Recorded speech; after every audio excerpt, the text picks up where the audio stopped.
Alamit weeres. Waaqayyo mee konferensii kana keessatti maal siif hojjete? Waan Waaqayyo siif hojjete. Gaafa raajiin taariku uffata tajaajilaa turanii hidhaa maaliif sirraa hiikame isa kana gabaabsii nutti himi.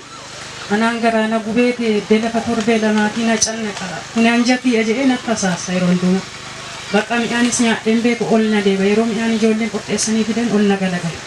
Maqaan nan canna qaba. Ijoollee golaalee baay'ee dangaddee hin gadde bu'aan dhufu. Kaleessammoo giddii obboleettiin kun ilaasha ufteetti. Beenu haayisaa dhugaa jira daka sana beenu haqi maleettee halkan natti odeessanii. Galata fidaa Waaqayyoodhaaf. Kana natti odeessanii hirmannee galle anoo abdii guddaa hidheen dhufeeraa naan jedhan.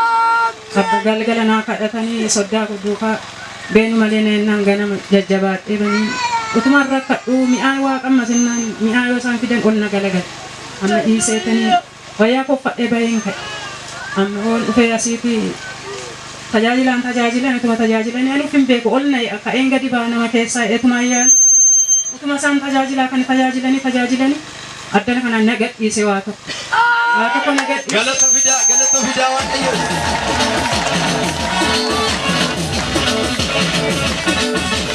Utuma raajii taarikuun tajaajilaa jiranii wanti ta'e tokko wal gadhiise qaama kee keessaa. Asiiti wal gadhiise isa walitti na gudduunfamee rooni bakka dheera.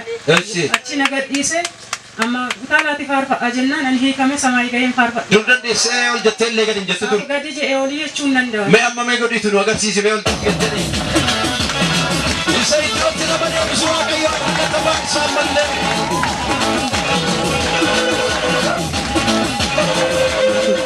Amma sammuun kun sirriitti galee inni onnee korraanni ka'ee danfus edas adayas galagalee rafaa bulee. Akka takkaan rafne tiramsee bulteedha.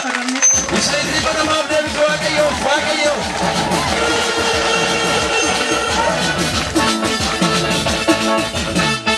Ergasii amma nyaata nyaatti hin beekne fa nyaatti.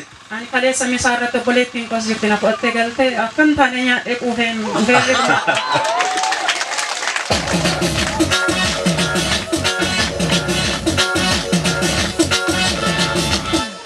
Nayyaa dadharaajiin ergasii kadhatanii booddee dhaqiitu nyaata nyaadhullee siin jedhanii. Asii galee mana kottis baaduu nyaadhee. Siin jedhanii ruunee akkas. Akkuma isaan siin jedhan sana ta'eera. Akkasumatti naa ta'e hundumti sakka. Ol kaasa arga keessa. Afaan nama Waaqayyo irraa wanta bahu yoo fudhattee akka xiyyeetta sii ta'a. Dukkana bakkaatee asitti mul'ate sana Waaqayyo ganama kana sirraadha. Ergasii keessi kee nagaa. Amma inni ergasii nagaa koote amma utaaleen adeemaa dhufu. Waggaa 5 ol ani lukti koo adeemee. Waggaa 5 ol. Waggaa 5 ol naqamtee allaman. Midhaloota kanaaf ergaa maal dabarsita gabaabsite?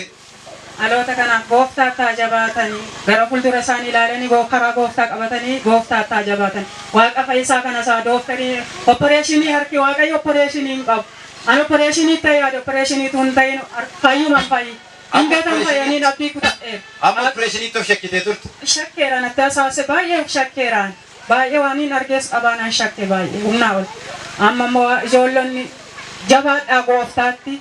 Gooftaa isa fayyisaa kana isa karaa qajeelummaa namatti argisiisu karaa jireenyaa namatti argisiisu gooftaa duukaa jabaadhaa isa nama gargaaru amma dhumaatti isa nama gargaaru.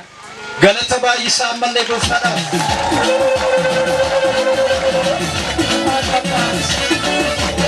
Isa si fayyise Yesuus biraa nafini nagaadhaan gara iddoo keetiitti deebi'e.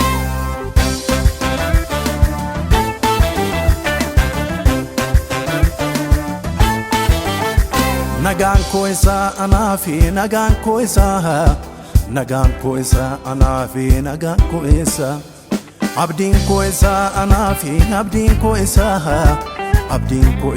anaafi abdiin koo isaa nagaan machiisa ohoo nagaan machiisa ohoo nagaan machiisa na faarfachiisa ohoo na faarfachiisa. Na faarfachiisa, oh na faarfachiisa, nagaan